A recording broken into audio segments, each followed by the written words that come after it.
Olá, pessoal! Estamos aqui em mais uma live. Sendo que agora nós temos o objetivo de trabalhar com temas específicos. Então, às 10 horas, nós falaremos sobre esporte. Às 17 horas, nós falaremos sobre política. E às 20, na verdade, às 17 horas falaremos sobre educação. E às 21 horas falaremos sobre política. Então, todas as quartas-feiras, às 10 horas, falaremos sobre esporte. Às 17 horas falaremos sobre educação. E, claro, às 21 horas falaremos sobre política, porque a política está envolvendo todos esses processos. Como todos sabem, nós temos o programa Cultura e Arte da Rádio Excelsior e diante dessa pandemia acabou que a gente optou em também utilizar essa rede social como forma. Eu queria aqui pedir licença a todos vocês, antes de nós falarmos do nosso convidado, eu queria compartilhar com vocês uma enorme alegria, né? Como a maioria sabe, eu estava infectado pelo Covid-19 e recebi o resultado hoje e estou curado. Então, nesse momento aqui, eu queria agradecer a Deus, o grande arquiteto do universo, por ter me concedido a possibilidade de continuar com saúde, continuar muito bem. Então, agradeço muito a Deus por eu estar curado e poder estar aqui, todos nós juntos, ok? Dito isso, a gente vai iniciar aí o nosso bate-papo. Como hoje é o programa de estreia, né? Não só agora às 10 horas, como às 17 e às 21, nós buscamos pegar pessoas muito importantes nos cenários especificamente, né? Claro que cada um deles também tem outros vivenciam outros cenários, mas especificamente de cada área a gente pegou, na nossa concepção, pessoas que têm uma representatividade muito grande. E eu não poderia deixar de iniciar esse programa com, na minha concepção, um dos maiores gestores esportivos do Brasil, que é o Vicente Neto. Hoje a gente precisa entender o esporte como um todo, mas principalmente é necessário fazer planejamentos. O que a gente costuma ver são muitas pessoas usarem o esporte aí de forma natural. As coisas vão acontecendo e eles vão administrando. E na minha concepção não funciona. E eu vejo Vicente Neto, desde a época que assumiu o ministério, de forma diferente. Então, claro, não poderíamos deixar de iniciar aqui falando de esporte com ele. Então eu vou estar convidando ele agora aqui para que ele possa bater um papo, falando um pouco sobre o esporte. Mas nós não vamos falar só sobre o esporte em Salvador, não.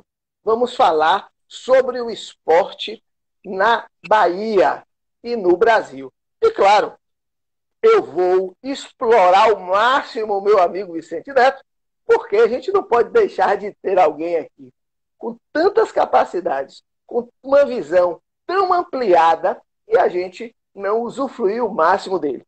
Vicente Neto, muito obrigado por você estar aqui, muito obrigado por você ter aceito o convite de ser aqui, tá participando dessa estreia para falar sobre esporte. Você, que eu já tive a oportunidade de dizer isso, sou fã e acho que você é uma das maiores referências no esporte. Então, me permita abusar de você aqui e muitas vezes até colocar você aqui na parede. O objetivo é a gente discutir o máximo possível e conseguir aqui maiores informações sobre esporte. Muito obrigado, meu irmão. Bom dia, Átila. Sempre um prazer estar com você, agora virtualmente. Aos que acham que esse momento difícil, porque passa a humanidade, vai logo ali na frente diminuir esse tipo de ferramenta. Na minha opinião, essa ferramenta ela veio para ficar. Ela está encurtando distâncias, a possibilidade de você conversar com muita gente. A minha agenda, eu imagino que a sua também, que é um ser político, a minha agenda está mais carregada do que estava antes, porque são múltiplas conversas, múltiplas reuniões, várias plataformas que possibilitam conversas individuais, conversas coletivas, o deslocamento, né? Você fazia uma reunião presencial para juntar 40 pessoas, deslocamento, combustível, tempo, transporte público, enfim, você faz agora 10 reuniões por dia, juntando um público até maior, e você consegue conversar com muita gente, influenciar pessoas, fazer um debate mais democrático, porque essas ferramentas elas vieram para ficar. E a gente está aqui torcendo para que esse momento de dificuldade da nossa humanidade seja rapidinho superado e nós possamos, né, voltar a encontrar também as pessoas, que é importante o contato pessoal, é importante você ter, não é, o congraçamento familiar, social, etc. Mas eu estou aqui para conversar contigo sobre esse assunto que nos unifica, que é o esporte, que é um assunto que você é mestre, eu sou aprendiz. E que eu tenho certeza que a turma que nos acompanha aqui vai poder interagir, a gente vai poder fazer um bate-papo agradável, informal, como precisam ser essas conversas em tempos de pandemia. Bom, eu separei aqui alguns assuntos para a gente bater um papo, mas claro que no decorrer da nossa conversa, né, e teremos uma hora para isso, né, a gente vai também citar outras, mas eu gostaria de você iniciasse dando sua palavra de conforto aí a todo esse momento que nós vivemos com relação à pandemia, né? Assim, sei que você é uma pessoa extremamente uma visão muito diferenciada, ou seja, você mesmo colocou aí que para muitos que imaginam que esse momento seja ruim, você está vendo outras possibilidades diante desse momento. Mas eu queria que você iniciasse falando aí desse momento de pandemia, que independente de nós estarmos falando de esporte, a gente não pode negar a necessidade da vida e a importância das pessoas nesse momento. Primeiro, dizer que é uma alegria muito grande ao falar de um assunto tão delicado e tão doloroso como uma pandemia que envolve um vírus invisível e, e que dissipa a possibilidade de você ter certezas. Vivemos uma era de incertezas. Nós podemos estar falando com você que foi acometido por esse vírus e está inteiro, está com saúde, graças a Deus, aqui conversando, curado. Então, começar por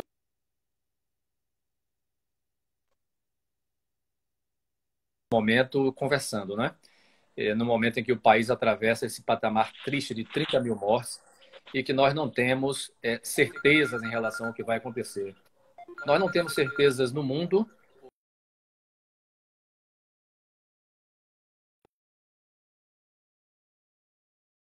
Deve demorar um pouco para se concretizar e incertezas em nosso país, porque tem aí um vazio de política pública na área de saúde que nos preocupa a todos. Nós estamos há 2 semanas sem o titular da pasta do Ministério da Saúde. É uma interinidade de não saber o que vai acontecer no dia seguinte em relação à política pública. Vejam, estados da federação, um país de dimensões continentais como o Brasil, estados da Federação Brasileira tomaram a iniciativa de isolamento social, compra de respiradores, montagem de hospitais de campanha, contratação de pessoal, contratação emergencial de luva, de máscara. E você não vê uma política dessa em plano nacional em curso. Eu fico imaginando assim, Átila, um país das dimensões do Brasil. O Brasil é um país continental enorme, né? Se nós tivéssemos uma unidade nacional em relação a essa política pública, governo federal, governos estaduais, governos municipais, como a vizinha Argentina fez, será que nós não já teríamos superado essa curva pandêmica? Nós estamos há mais de 70 dias segurando nos estados essa contaminação desenfreada, porque nós não temos uma política nacional que unifique o país. Então, eu penso que a gente vai superar, mas com muita dificuldade. O caso de São Paulo é o caso do Rio de Janeiro, Minas agora com a curva um pouco menos acentuada. São estados muito populosos que estão, o caso do Amazonas, não é? Que sufocou toda a rede pública na sua capital ali, em Manaus. Mas eu sou um esperançoso. Eu estou do lado daqueles que acham que daqui a pouquinho a gente dobra a esquina encontre o caminho de retomar a nossa convivência social, e a medicina, a ciência vão encontrar também, a indústria química, farmacêutica, vão encontrar o caminho da cura. E nós temos um país, como diz nosso povo, abençoado por Deus. Eu tenho certeza que a gente vai superar e vai, ali na frente, voltar a sorrir. Antes de nós começarmos a falar sobre esporte especificamente, nós vivemos num mundo político e a gente precisa tocar em alguns assuntos. Estamos vivendo um problema seríssimo com relação ao racismo, né? E, em paralelo ao racismo, o preconceito, tanto fora quanto aqui dentro. E a gente também não pode negar que a gente vê aí constantemente o racismo também no esporte, né? Acho que no futebol é o que é mais evidenciado, né? É, Qual é a sua palavra com relação a esse momento que a gente vive e a partir daí a gente vai iniciar diretamente falando sobre esporte, porque esses dois assuntos são importantes. A gente precisava sempre dar uma satisfação à sociedade com relação ao que está acontecendo. Então, mas depois a gente vai aí aprofundar no esporte. Você que é professor, lida com gente, sabe a importância, a gente que vive na Bahia, um estado majoritariamente negro, de nós tratarmos deste tema. Eu fico olhando assim, eu fico lendo artigos nacionais, internacionais, olhando a imprensa, comportamento das sociedades. Eu sou um curioso, né? Do comportamento humano. Eu fico olhando assim, Átila, a imprensa brasileira trata o racismo e a nossa sociedade, na média, trata o racismo como uma coisa distante aqui no Brasil, né? Só trata do racismo como uma coisa presente quem sofre o racismo.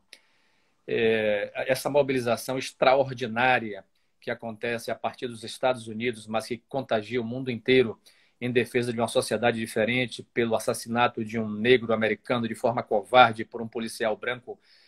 No caso do Brasil, onde o racismo ele é estrutural, onde as mortes da população preta acontecem todos os dias, embaixo do nosso nariz, você não percebe esse mesmo nível de indignação, de solidariedade, até de entendimento do que seja o racismo institucional.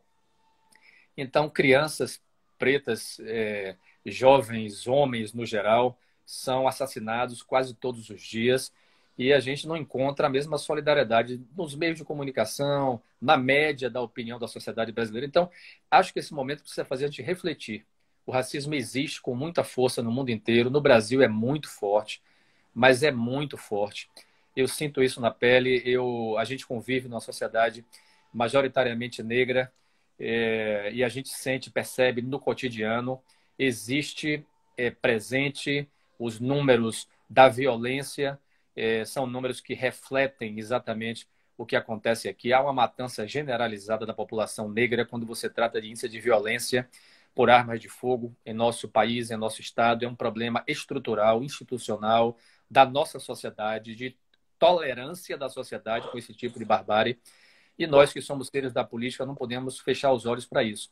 Então, a gente faz no trabalho nosso institucional todo um esforço cotidiano de combate a esse tipo de visão, que é uma visão míope e que a gente precisa ajudar como agentes da política a ajudar a superar. É um trabalho que não é um trabalho da noite para o dia, tem aspectos culturais incrustados em nossa sociedade e que nós precisamos ajudar como mobilizadores sociais a buscar esses dias melhores para a nossa população negra. Bom, vamos agora falar sobre esporte. Mas antes de nós falarmos sobre esporte, eu o acompanho a nível nacional, eu o conheci antes de você me conhecer, né? A gente, naturalmente, pela sua expansão nacional e atuação, eu já o conhecia e o acompanhava. Quando tivemos a notícia que você estaria assumindo aqui, a gente ficou muito feliz, especificamente pessoas que já lhe acompanhavam e sabiam. Mas tem muita gente que só conhece o nosso diretor-geral, presidente, né, da Sudesb. Mas quem é Vicente Neto? Então, eu nasci no interior da Bahia, nasci em Castro Alves, aqui no Recôncavo. O meu pai é de Castro Alves, a minha mãe é de Santa Terezinha, cidades vizinhas. E vim para Salvador com 5 anos. Vim com meu pai inicialmente, ele veio buscar um trabalho aqui em Salvador. E eu vim com ele, só eu e ele, ficamos aqui morando juntos. E depois a família veio toda para cá. Então, nós nos radicamos em Salvador. Eu estudei a vida quase inteira em escola pública. A minha formação até o que se chamava de oitava série, né? Foi em escola pública. Estudei no Garcia, na escola Ildete Lomanto. Depois fiz segundo grau, era assim que chamava, né? No Colégio Águia, ali na Piedade, que era um colégio tradicional. Consegui uma bolsa. Minha prima trabalhava lá. Consegui uma bolsa de estudos, fiz lá o segundo grau. A minha primeira graduação, Átila, em turismo. Eu fui formado na Factur, sou turismólogo. Depois deixei alguns cursos pelo caminho. Fiz a pós-graduação inicial na Universidade Federal da Bahia, onde eu trabalho. Fiz concurso público aos 18 anos. Comecei a trabalhar aos 19 na UFBA. Sou servidor público federal, portanto, da Universidade Federal da Bahia. Ali na UFBA começou a minha militância política. Ali eu presidi o Sindicato dos Servidores, a SUFBA, por 3 mandatos. Isso me projetou para o mundo da política. Fui candidato a vereador em Salvador. Tive uma votação, à época, 2003, expressiva, 3.382 votos. Nunca esqueço da votação. Isso me projetou para fora da atividade sindical. Depois eu voltei e presidi a Federação Nacional, com sede em Brasília, do Sindicato dos Servidores das Universidades. Aí entrei para a política e ocupei cargos públicos. E você conhece um pouco da trajetória. Fui secretário de esporte em Lauro de Freitas, primeira gestão de Moema Gramacho. Fui secretário em São Sebastião do Passé, com a prefeita Tânia Portugal. Fui do Ministério do Esporte, chefe de gabinete, secretário executivo, interino, secretário nacional de Lazer e Inclusão Social. Fui ministro interino por 4 vezes. Fui para a Embratur, fui presidente da Embratur. Aí eu fiz uma agenda internacional no período que fiquei na Embratur. Uma experiência extraordinária, governo da presidenta Dilma. Voltei para a Bahia, fiquei na FUNASA, na superintendência da FUNASA.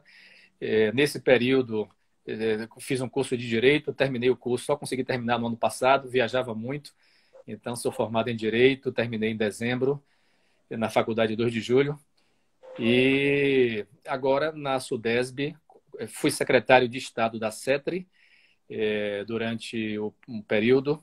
E agora diretor-geral da SUDESB. Um pouco do resumo assim, do que eu andei fazendo pela vida, adquirindo alguma experiência. O período de Ministério do Esporte foi o período mais intenso e Embratur, porque envolveram as agendas de Copa do Mundo e Olimpíada.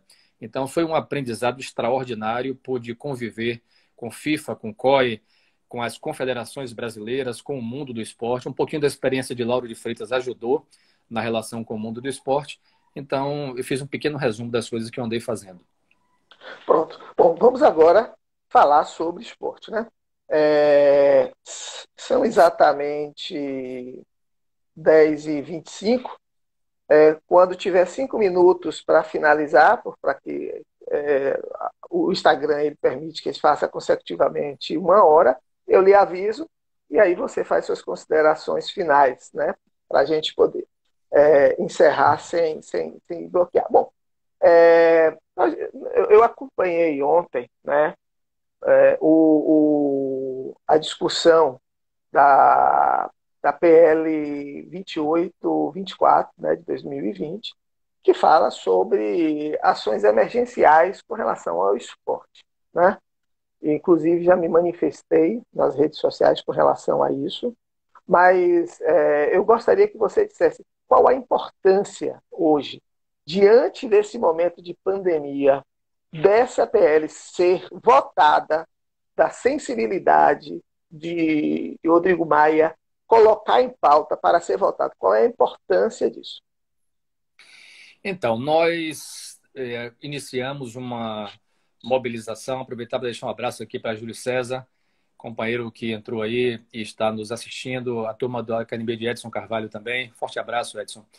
Nós fizemos uma reunião, Átila, do Fórum Nacional de Gestores de Esporte e Lazer, que eu integro. E essa reunião foi muito importante porque ela produziu uma provocação para a sociedade em relação ao momento que a gente vive. Eu passei esses anos no Ministério do Esporte e falo com dor do fato de termos colocado de pé uma política pública nacional de esporte e lazer, termos construído conferências nacionais, termos criado um ministério, termos chegado ao patamar do bilhão de reais de investimento no esporte por ano naquele orçamento e vermos hoje tudo que a gente construiu é destruído. Não tem Ministério do Esporte, não tem política pública, programa Segundo Tempo, PELC, esporte e lazer na cidade, cidade esportiva, rede nacional de treinamento, convênios vultosos com as confederações brasileiras, planejamento anual, não tem nada funcionando no Brasil, infelizmente. Então, fizemos uma provocação, a Fundação Getúlio Vargas aceitou a provocação, fez uma série de debates, hoje tem mais um, 17 horas, são debates semanais, com especialistas, com convidados, eu participei de um, na condição de convidado também, para pegar esses temas todos que eu rapidamente rascunhei aqui e tentar construir uma plataforma para o esporte nacional, para propor ao governo federal um novo pacto em relação ao esporte brasileiro. Atletas estão conosco, ex-atletas, dirigentes de confederações, o COB, todo mundo está entendendo a importância de a gente fazer uma espécie de reconstrução para o esporte brasileiro. E aí, no meio desse debate, o deputado Felipe Carreiras, que é do PSB de Pernambuco, percebeu a importância de nós termos uma espécie de auxílio emergencial para o esporte. Como a cultura contou com o seu espaço também, com o relatório da deputada Jandira Fegali, lá do Rio de Janeiro, do PCdoB. Então, ele escreveu o projeto a muitas mãos, muitas pessoas colaboraram. É um projeto que tem ações emergenciais para o esporte, muito importante. Então, para a turma que nos assiste nesse momento, professores de educação física, preparadores físicos, fisioterapeutas, nutricionistas, árbitros, e a pessoa que limpa a quadra, gandula, o auxiliar, é para todo mundo. A ideia é uma bolsa emergencial para essas pessoas que estão sem renda no momento, para garantir que essas pessoas tenham também um lugar ao sol. Ao mesmo tempo, para as empresas que mexem com o esporte, eu estou falando de um PIB de 2%. O esporte brasileiro responde por 7 bilhões de reais, é a economia do esporte. E as empresas também estão em muita dificuldade, as academias, as empresas de marketing, enfim, todo o conglomerado que gira em torno do esporte, são 150 mil pessoas empregadas só no futebol, vive nesse momento uma crise grande, porque esporte é juntar gente, esporte é encontrar pessoas, esporte é aglomeração, esporte é torcida. Ah, mas dá para fazer virtual? Dá. Tem experiências virtuais em curso, nós estamos apoiando, inclusive, mas é diferente. Todo mundo sabe do que eu estou falando aqui. Então, esse projeto prevê isso. Mais de 400 deputados já assinaram a urgência do projeto e nós entramos numa campanha nacional, uma campanha que tem peças publicitárias, uma campanha que tem um manifesto, que foi a decisão de ontem, você viu. Eu fiquei responsável por escrever o manifesto, eu escrevi ontem à noite, terminei de madrugada, mandei para a deputada Alice, mandei para o deputado Carreiras, mandei para o deputado Bobo, porque eles estão conversando com os deputados de todos os partidos para que a gente consiga a aprovação. Foi importante a assinatura para tramitar em regime de urgência. Agora, o presidente da Câmara precisa pautar a votação. Esse é o desafio do momento. E eu conclamo a todos que estão aqui nos assistindo. Eu vou mandar para você o texto, para você mandar para as pessoas que seguem você poderem assinar virtualmente mesmo e nós fazermos uma grande corrente baiana no sentido da aprovação. Eu pedi acesso à agenda do governador para que ele possa, junto com o secretário Davidson, encabeçarem por dentro do governo a coleta também de assinaturas de autoridades para além do mundo da política, de deputados, etc., para que a gente possa encorpar esse abaixo-assinado, um manifesto amplo, suprapartidário, para a gente dar uma reforçada nessa agenda importante do esporte brasileiro. Bom, vamos agora começar a falar especificamente da Bahia. Não significa que todos os assuntos anteriores também não tenham uma relação, mas vamos começar a falar da Sudesb. Estamos em plena pandemia. O que é que a Sudesb tem feito hoje diretamente com o esporte da Bahia como um todo, né? Até, não sei, ações como eventos online. O que é que a Sudesb tem feito hoje em prol do esporte neste período de pandemia? É uma excelente questão, porque nós tratamos isso no Fórum Nacional. A experiência, ela difere aqui e ali, mas a preocupação é basicamente a mesma. O que fazer no período onde o isolamento atinge em cheio o esporte? Talvez o segmento organizado com maior prejuízo, vamos dizer assim, seja o esporte em escala internacional. Você imagina que não tem uma competição acontecendo no planeta, uma competição geral. Aos poucos, o futebol, que é uma modalidade, conseguiu uma experiência de retorno, vocês estão vendo pela televisão, mas uma experiência difícil, né? Você não ter pessoas nos estádios, você não ter os patrocinadores, que eles tiraram o pé do acelerador, aqueles que garantem os salários e, em alguns casos, os super salários. Mas as demais modalidades, você não tem um campeonato mundial de judô, um campeonato mundial de taekwondo, a sua modalidade, Átila. Você não tem um campeonato regional de natação, sul-americano. Suspendeu tudo. É impossível você juntar pessoas numa fase como essa, mas você não pode parar. E o esporte não para. A gestão do esporte não para. As suas ações são ações de bastidores que estão em curso. No nosso caso aqui da Bahia, especificamente, 70% do recurso público do esporte da Sudesb vai para a área da infraestrutura esportiva. A gente, quando fala de esporte, pensa apenas na prática, né? A gente fala de esporte, a gente pensa no esporte estrito sensu. O esporte é uma cadeia e a infraestrutura esportiva é uma parte fundamental da atividade esportiva. Então, aqui, 70% do orçamento vai para ali, para a construção de quadra, reforma de ginásio, reforma de gramado, colocação de iluminação numa quadra de uma escola, etc. Nesse momento, para quem nos assiste, nós estamos com mais de 80 obras em curso. Então, a pandemia não para a obra. Então, as obras continuam. O nosso departamento de obras e de equipamentos esportivos é muito ativo, mesmo na pandemia. Viaja para o interior, fiscaliza a obra, paga recursos, puxa a orelha da empresa que atrasou por alguma razão. Então, é um trabalho. A nossa procuradoria jurídica não para também em função de as obras exigirem pareceres sistemáticos. Então, continua a acontecer. Essa parte da infraestrutura não parou. Os nossos programas sociais, por razões óbvias, estão todos suspensos. Os grandes programas, aqueles chamados programas especiais, que foram aprovados no Conselho Estadual de Esporte. Por exemplo, um programa de inclusão social em Salvador, na área do bicicross, ali na Praia do Corsário, que junta 250 jovens e crianças. Como é que eu vou aglomerar aquelas crianças ali? Não tem como fazer. Na área da natação, o segundo programa especial aprovado lá no nosso conselho. A natação tem 4 projetos especiais. Nós temos o Nadando no Rio de Contas, que é o programa da canoagem, que tem, dentro do ciclo olímpico, uma importância nacional. É com a Confederação Brasileira de Canoagem, revelou Isaquias e outros atletas. Ali tem centenas de crianças em 3 núcleos. Como é que a gente consegue botar na água essas crianças? Então, os programas, eu citei 2, tem vários. Os programas sociais tivemos que suspender, porque o decreto do nosso governador orienta a suspensão da aglomeração de pessoas de todo e qualquer programa social, não é só na Sudesb. Todas as secretarias que têm programas sociais suspenderam. Então, programa suspenso.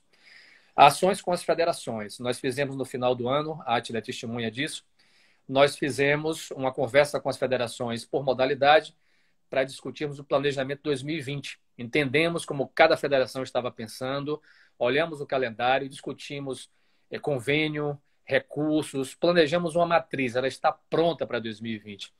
Mas nós e as federações estamos aguardando a suspensão do decreto para retomarmos o calendário das atividades, orçamento garantido, carimbado, ações da nossa assessoria técnica completamente prontas para a retomada.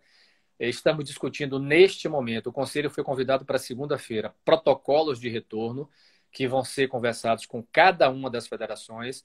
Algumas já se adiantaram, mandaram para a gente protocolos que já estão em discussão. A turma do jiu-jitsu fez isso, a turma da natação está fazendo isso, protocolos de retorno se adiantaram e mandaram. Nós vamos fazer isso a partir da semana que vem com cada uma das federações, no momento em que o decreto permitir.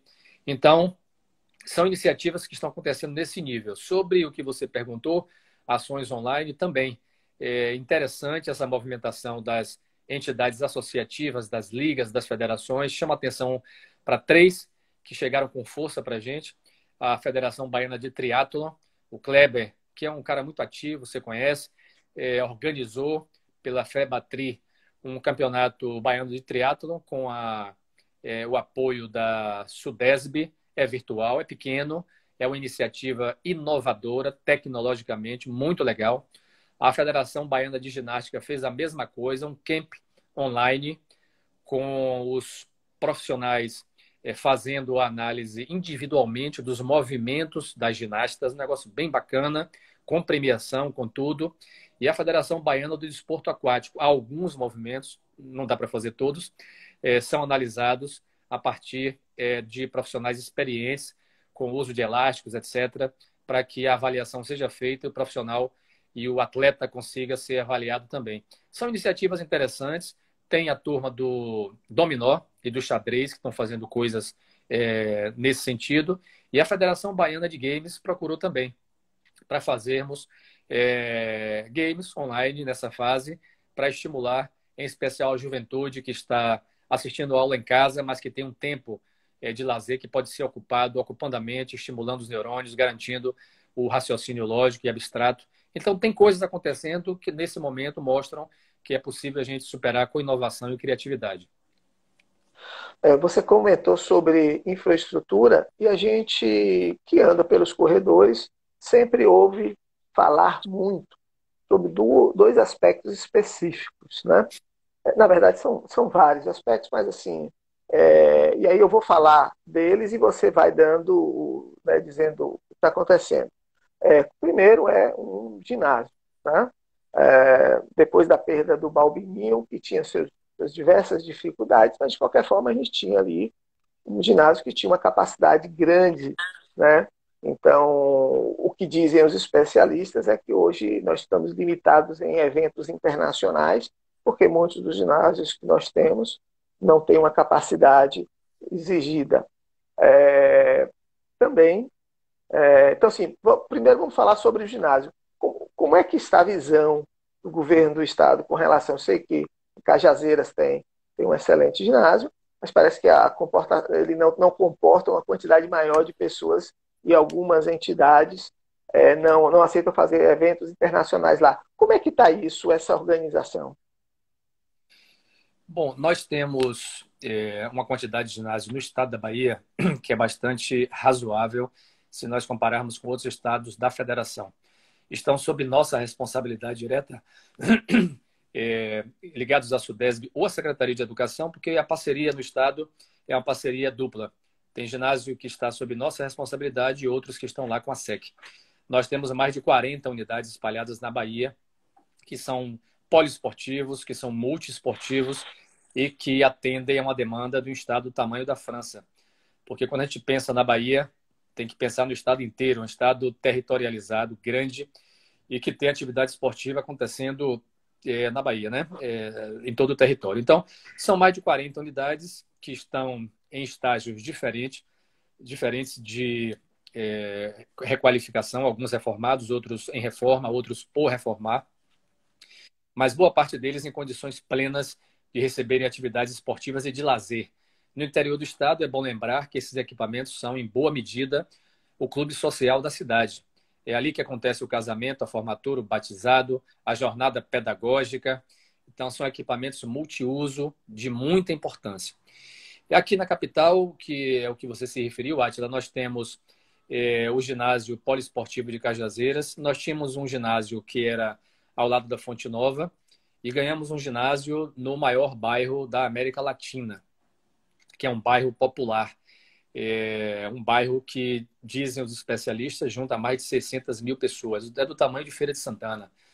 Então, ali, aquele espaço, que é um espaço também de multiuso, que é um espaço comunitário para múltiplas ações, tem sido bastante bem utilizado pela comunidade e também pelas modalidades esportivas. Acabamos de realizar ali etapas dos jogos escolares, etapas dos jogos universitários. Então, você viu acontecer realmente um equipamento interessante, um equipamento de bom nível, incrustado num bairro que precisava e merecia ter um equipamento daquele tamanho. Ao lado disso, nós temos o nosso Centro Pan-Americano, que era só de judô e passou, em função do ciclo olímpico, e passou a ser também um centro multiuso. E nós estamos, nesse momento, avaliando uma nova destinação mais pujante para para um novo conceito, para uma nova destinação, já que ali temos equipamento que recebeu eventos locais e eventos internacionais. Você acompanhou de perto isso, conhece o potencial daquele equipamento. Ali nós fizemos Mundial de Judô, nós fizemos Pan-Americano de Badminton, nós fizemos eventos como o Jubes, que acabaram de acontecer, um sucesso internacional. Aquele vídeo rodou o mundo inteiro da abertura do Jubes aqui na Bahia, com centenas de pessoas do país inteiro, delegações animadíssimas, resultados maravilhosos, um congraçamento como nunca visto. A opinião da CBDU é que foi a melhor edição do Jubes. Ali nós fizemos o acampamento jovem, realmente um equipamento maravilhoso que nós estamos, neste momento, tratando da sua nova destinação. Então, nós tínhamos um equipamento ali na Fonte Nova, passamos a ter dois aqui na região metropolitana, o Centro Pan-Americano, que era apenas do judô e agora ganhou uma conformação diferente, o ginásio de Cajazeiras. É suficiente? Não. Eu te respondo que não. Há uma reivindicação, a gente recebe sempre isso das entidades esportivas, principalmente, pela construção de um outro equipamento que comporte, por exemplo, eventos de maior envergadura. Isso está na nossa pauta, você tem razão, está sobre a mesa, é um desafio permanente e eu tenho certeza que a gente vai, em breve, encontrar uma solução. Você comentou aí sobre o Centro Pan-Americano e eu não posso negar o carinho, o respeito e a admiração que eu tenho pelaquele espaço. Inclusive, recentemente, nós fizemos uma ação, já que agora o Centro Pan-Americano é uma arena multiuso, e, né, com relação à mudança do nome. Né? Então, eu queria saber de você como está isso. Hoje, não está mais sob a concessão da Confederação Brasileira de Judô, né? Voltou para a SUDESB. Então, a gente entende que, uma vez sendo essa visão multiuso, que o nome deveria ser Centro Pan-Americano de Esportes, alguma coisa assim. E existe, e aí você pode dizer que existe uma negociação com a Confederação Brasileira de Esportes Escolar de uma nova concessão para essa arena. Né? Então, assim, eu queria que você falasse sobre o nome, sobre essa concessão, mas principalmente, na época que eu estava na frente do Taekwondo, eu, por diversas vezes, fui à Sudeste para poder alugar, isso já tem algum tempo, fui alugar o Centro Pan-Americano, mas os valores eles eram inviáveis, porque era um valor substancial a cada dia, e nós não tínhamos essa estrutura. Então, assim, uma vez saindo da mão da Sudeste, vindo para alguma entidade, vai ter algum tipo de cláusula que, primeiro, democratize a utilização e também seja um valor que seja possível. A gente sabe que não é permitido, até por lei, que seja de graça, mas que seja um valor que seja... Porque, assim, não é uma questão, muitas vezes, de ser caro ou barato, é a questão de ter a condição de ajudar ou não. Nós temos federações que são muito mais simples e não tem. Então, eu queria que você falasse um pouco nesses três aspectos, né? Do nome, estamos falando do Centro Pan-Americano, do nome, da saída de novo da SUDESB, né, da administração, e da possibilidade de pulverizar a participação de todas as entidades com valor que seja possível. Certo. Aproveitar para parabenizar aqui a turma que está assistindo a gente. Estou vendo aqui Eduardo, que é da Secretaria Municipal de Esporte, Trabalho, Esporte e Lazer de Lauro de Freitas. Nádia entrou aqui, fez uma pergunta como é que vai ser a agenda do centro no segundo semestre. Então, Nádia, nós estamos discutindo isso nesse momento, porque, conforme eu disse aqui ao nosso amigo professor Átila, nós estamos no Conselho, na próxima segunda-feira, discutindo os protocolos de retorno a partir da suspensão dos efeitos do decreto. Então, é bastante possível, respondendo a sua pergunta, que no segundo semestre, eu localizo ali no mês de agosto, viu, Átila, para ser mais preciso assim. A partir do mês de agosto, em agosto, a gente consiga fazer uma espécie de desmame em relação a esse momento de suspensão geral de utilização de espaços públicos. Eu estou localizando ali em agosto uma espécie de retomada.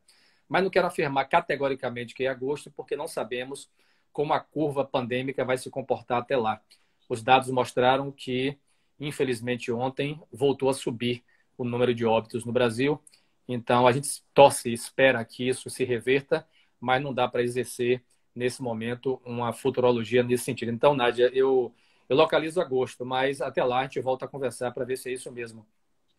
Átila, aquele espaço ali que é onde fica hoje a Sudesb. Nós mudamos para lá, na gestão do professor Elias, que foi uma atitude acertada de ocupação de um espaço que voltou do convênio do governo federal com a nossa amiga Confederação Brasileira de Judô para a condução do governo da Bahia. Então, naquele momento de rompimento do convênio com a Confederação, o nosso professor Elias acertadamente transferiu a sede da Sudesb para lá. É um gesto de ocupação do espaço público importante, e eu concordei muito com isso na época. Eu estava secretário de Estado, e a partir de então o espaço passou a ser gerido por nós. Essa questão do custo do equipamento é um debate que precisa ser feito publicamente. Eu agradeço a sua provocação, professor Átila, porque o equipamento, o dado é público, qualquer pessoa pode consultar isso na página do governo do Estado. É um equipamento caro. É um centro pan-americano que a Confederação Brasileira de Judô suou muito para manter. Eu imagino o que é uma confederação segurar por ano um custo de R$ 2 milhões só de funcionamento do equipamento. É muito caro para qualquer confederação brasileira, e a CBJ segurou aquilo ali por quase 5 anos. É caro manter o equipamento, ele está na frente da praia, recebe muita salinidade. Então, elevadores, ar-condicionado, estrutura metálica, a limpeza do piso, que recebe muita salinidade externa, exaustores, material de combate a incêndio. É difícil segurar aquilo ali com tanto sal. É um banho de sal 24 horas por dia que o equipamento recebe. É o principal problema do equipamento, é a salinidade. Mas, enfim, a tecnologia está aí, é para ser usada mesmo. Existem mecanismos, além dos custos de energia elétrica, de água, etc. Então, é um custo muito elevado. E esse custo, que era da Confederação Brasileira de Judô, agora é o custo que a Sudesb tem. Bancar do seu orçamento quase 2 milhões por ano para que o equipamento esteja funcionando e para a manutenção, que é uma coisa muito cara também. Então, esse custo, quando você é gestor, você tem que decidir. O Estado assume sozinho ou o Estado compartilha o custo com aqueles que utilizam do espaço. A decisão tomada foi compartilhar o custo. Então, tem um aluguel que é feito do equipamento para minimizar. Ele não chega nem perto. Pra vocês terem uma ideia, para quem está assistindo a gente, o aluguel do equipamento por ano cobre 10% do que custa manter o equipamento. 10%. Eu vou repetir a informação. 10%. Então, mas ajuda. É dinheiro público que está sendo investido para segurar aquilo ali. Então, você perguntou, Átila, sobre essa negociação. Eu não posso avançar na informação porque ela está em curso, mas eu posso dar algum tipo de pista sobre o que nós estamos pensando aqui. Recebemos 2 propostas. Eu sou gestor público, tenho a obrigação de prestar contas de forma pública a todo mundo, né? É obrigação minha fazer isso. 2 propostas chegaram para o Estado, uma proposta privada e uma proposta de uma confederação. A proposta privada nós avaliamos inicialmente, seria de uma concessão plena daquele equipamento para utilização diversa. Qualquer tipo de evento seria usado o equipamento, etc. Uma proposta interessante, mas ela não vingou. Ela ficou ali no início e tal, depois não vingou. E a segunda foi de uma confederação brasileira que propôs de forma mais consistente uma parceria com o governo da Bahia, uma parceria que possibilitasse a esta confederação exercer na Bahia o direito de implantar aqui um centro regional de referência na sua modalidade, e para garantir que ela tivesse condição de pagar esses custos elevados de funcionamento daquele equipamento, ela pudesse explorar o espaço com outras iniciativas. Por exemplo, não tem sentido ter um equipamento como aquele e não fazer como fez a Arena Itaipava, que é explorar o naming right. Você pode vender a fachada como forma de entrar algum recurso para poder manter o equipamento, não é? Não tem sentido você fazer também uma modalidade esportiva apenas como era o judô, porque não vai ter condição de essa modalidade segurar a onda de um custo elevado como esse. Você pode fazer parcerias com outras modalidades, você pode fazer parcerias na área cultural, você pode ter uma agenda, por exemplo, de formaturas, de festas. Isso vai gerando receita e vai ajudando a manter o equipamento. E eles propuseram, de uma forma muito séria, esse tipo de parceria. Ela está em análise técnica no momento. Não existe uma definição do governo sobre aceitar ou não o que foi oferecido por essa confederação, mas a proposta foi muito séria, muito bem escrita. Ela está tramitando na diretoria, na DOI, que está avaliando prós e contras da proposta que veio. E nós temos, na segunda quinzena de junho, uma reunião presencial com esta confederação para tratarmos de uma espécie de ajuste. A partir daí, essa proposta, se aprovada, vai para a mesa do secretário Davidson, secretário da CETRI, que vai avaliar juridicamente, politicamente, vai conversar com o governador, eu devo participar da conversa também, para depois definir como é que fica. Aí me perguntaram outro dia, e o nome? Eu falo, o nome vai ser uma espécie de consequência dessa negociação. O nome ele vai ser definido lá na frente. Se for uma parceria com essa confederação e ela for explorar o nome através de naming right, não tem sentido discutir o nome agora, porque o nome vai ser lá na frente. Se no convênio não tiver a possibilidade do naming right, pode ser uma espécie de centro regional ou nacional de excelência do esporte daquela modalidade. Enfim, o nome fica lá para frente, mas recebemos várias sugestões, inclusive sua. Assistimos a sua live lá na frente do equipamento, curtimos, gostamos, valorizamos, porque demonstrou, a partir de um mestre ligado ao esporte, a sua preocupação com o equipamento extraordinário, dos melhores da América Latina, que estava ali voltado para uma modalidade tão importante para a Bahia como o judô. Aproveitar para mandar um abraço carinhoso para Marcelo da Febaju, para seu pai, homens sérios da Bahia, abnegados do judô, gente que eu gosto assim de graça e que seguraram a onda ali daquele espaço, daquele equipamento, mantém ali o núcleo do judô funcionando ainda e vamos manter, que o judô tem um lugar ao sol aqui na Bahia. Bom, faltam 10 minutos, né? Eu tenho aqui um monte de perguntas ainda, não vai dar, então eu vou escolher aqui algumas, mas uma questão clara para mim é que hoje nós não temos ainda uma bancada esportiva, na minha concepção, nem no Estado e nem na Prefeitura, né? E aí eu estou falando especificamente de Salvador. Em compensação, a gente vê outras áreas que são extremamente mais estruturadas no aspecto político, ou seja, numa luta. Então, essa questão mesmo da PL 28 e 24, quando foi a necessidade da cultura, nós tivemos diversos artistas, diversas pessoas que tiveram ali e tomaram a frente, né? E hoje eu entendo que o esporte precisa ser extremamente mais representado, não só no executivo, quanto no legislativo, âmbito nacional, estadual e municipal. E a gente coloca 65 mil pessoas em um estádio, mas essas 65 mil pessoas não para analisar alguém do esporte para poder. Inclusive, eu escrevi recentemente um artigo científico falando sobre isso. A gente deu uma ampliada aí bastante na visão disso. O que é que você acredita que falta hoje na visão? Porque assim, não adianta eu dizer que o esporte não tem apoio. Não adianta eu dizer que o esporte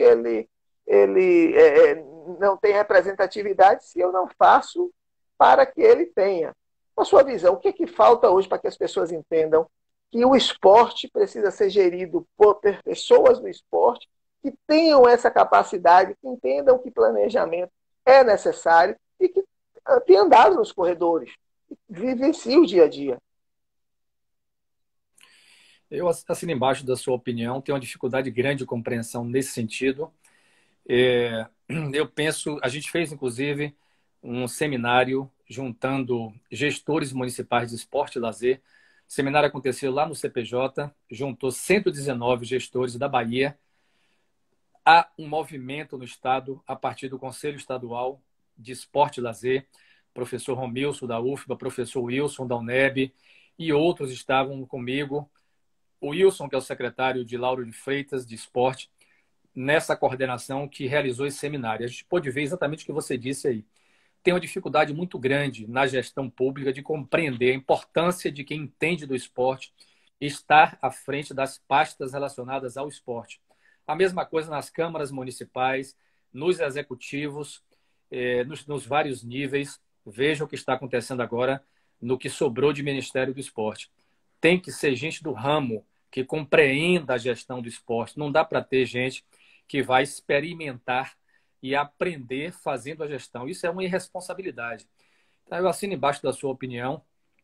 eu tenho certeza que a gente vai, nesse movimento que eu te falei, que está sendo feito em nível nacional, com a pauta nova para o esporte, influenciar na escolha dos dirigentes para evitarmos que aventureiros ocupem esses espaços, que são espaços fundamentais para a gestão pública. O Diego está propondo aqui, Átila, uma coisa extraordinária, trazer para a Bahia, lá no CPJ, uma etapa da Copa do Mundo de natação com piscina curta, em 2024. Estou topando. Se você topar também, Massa. Átila, quem sabe faremos Claro. uma coisa bacana. Eu sei das suas pretensões do seu voo público em 2020 e, quem sabe, com êxito, nós faremos juntos, contigo e com o Diego, uma ação nesse nível aqui na Bahia. Então, eu acho que é possível, sim, nós termos uma ação que junte os gestores públicos com capacidade para pensar políticas públicas e nós vencermos esse momento de dificuldades porque passa o esporte a nível nacional. Estou vendo aqui um companheiro falando sobre a história do name right. É verdade, tem emissoras que se negam a usar. Nos protocolos de transmissão de algumas competições, tem lá vetos a você divulgar marcas, etc., de alguns patrocinadores. É um debate que acontece em nível nacional, não é uma coisa simples. Debate sobre marketing de emboscada, debate sobre utilização de marcas em espaços públicos, é sempre muito complicado, mas aqui no caso da Arena Fonte Nova tem sido um exemplo de sucesso. Eles venderam o nome tem ajudado, a partir de uma cervejaria, a segurar parte dos custos fixos, e a gente quer se inspirar nisso para garantir também que alguns espaços possam ser financiados para, como disse Átila, a gente conseguir baratear o aluguel para aquelas entidades esportivas que precisam usar o espaço e às vezes não tem a grana para pagar aquele equipamento que tem custos e precisam ser compensados. Vicente, nosso tempo está acabando. Eu quero aqui reafirmar meu apoio à SUDES, meu apoio à sua gestão, dizer que sempre fui seu fã pela sua trajetória, principalmente pelo tipo de planejamento que você faz. Vimos muito bem isso no JUBES, em todo o processo do JUBES. E quero lhe agradecer por você, pela sua generosidade de estar aqui conosco, debatendo. Quero dizer que uma live com você tem que ser de um dia inteiro, meu amigo, que é tanto assunto, é tanta informação. Mas eu queria que você se despedisse das pessoas e dizendo aí uma palavra de conforto para novos tempos que virão, aonde eu agradeço e desejo a você, a toda a sua família, tudo de bom, que Deus abençoe a vocês enormemente. Muito obrigado, meu amigo, por ter feito parte dessa live comigo. Quero te agradecer, mandar um beijo para a Gisele, professora Gisele, um abraço para a turma da Academia de Edson Carvalho, uma referência das artes marciais aqui na Bahia. O professor Onan Rudá, que acabou de entrar, fez uma live aí com o Fábio Porchat, que encheu a Arena Fonte Nova em termos de quantidade de pessoas. Um abraço, professor Onan. Átila, é sempre um prazer conversar com você. Desde a primeira vez que a gente se conheceu, você é sempre simpático, muito cortês, uma pessoa gentil. Talvez seja a sua principal característica, a gentileza em tempos de brutalidade e de ódio espalhado pelo mundo através dessa sanha fascista que ocupou espaços na política. Ter pessoas como você que geram alegria, harmonia, gentileza, você transmite paz quando você conversa. Não é uma coisa de só menos importante, eu queria registrar isso. Você sempre foi muito gentil com as pessoas, muito Obrigado. respeitoso. As opiniões entre as pessoas elas podem diferir, mas o respeito à humanidade, à empatia, é uma coisa que precisa ser valorizada e você é esse ser. Então, eu queria te agradecer pelo convite, desejar muito sucesso na sua jornada em 2020 e eu tenho certeza que o esporte vai ganhar muito e o que eu puder interagir, ajudar, e eu tenho certeza que você está fazendo isso conosco, com a nossa gestão, a gente vai fazer de forma mútua. Muito obrigado pela parceria. Sigamos em frente. Um forte abraço a todo mundo que acompanhou a gente nesse bate-papo informal tão agradável na manhã desta quarta-feira.